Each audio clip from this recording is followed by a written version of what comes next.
Magluto tayo ngayon. Magprito tayo ng chicken. Pero para siyang minudo. Pero hindi ko alam. So, unahin natin ilagay itong ating onion. Ayan, onion natin.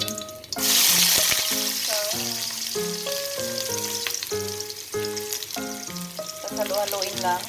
Tapos, ilagay na natin agad itong ating, ayan, manok. Boneless. Diba? Halu-haluin natin. Lagyan natin ng asin para magkalasa. O, diba? Kakaiba ako magluto.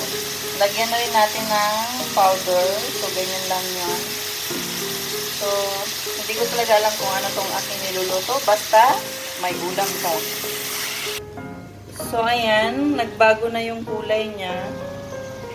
Pagkatapos nating halu-haluin ito, maglagay tayo ng tomato paste. Dito natin sa gitna ilagay para maluto yung tomato paste.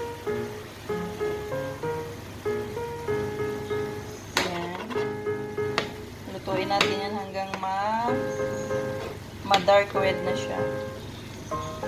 So, ayan, medyo luto ng ating tomato paste. Halu-haluin lang natin ito. Ayan. Diba? Ganito lang kadali. Pagkatapos, ilagay natin ang ating vegetable. Tapos, pa-boil lang natin yan. Lagyan natin ng konting mainit na tubig. O, diba? Ganyan lang siya. So, meron tayong natira kahapon, canned beans. Ilalagay na rin natin dito para magkalasa. Diba? Tapos, hayaan lang natin yung kumulo. Mamaya na natin yan haluin kasi luto na yun, malambot na siya. Takpan lang natin yan. So, ayan na guys, ang ating chicken. Ang bilis lang din lutuin kasi mabilis lang naman itong malambot. Lumambot. Ayan. Tikman natin yung ating manok kung masarap ba siya. Siyempre masarap dahil ako nagluto nito. Charot! Masarap. Yung kulay, nasasarapan ako sa kulay niya.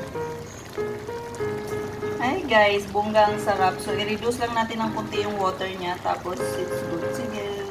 So, ito na guys. Tapos na ang ating chicken red sauce. O, diba? Chicken red sauce ng tawag. Hindi ko alam ang tawag nito. Basta yun yun. So, yun lang ang ating pagkain for today. Yan. Tapos na. So, ito na. Kainan na. Tara!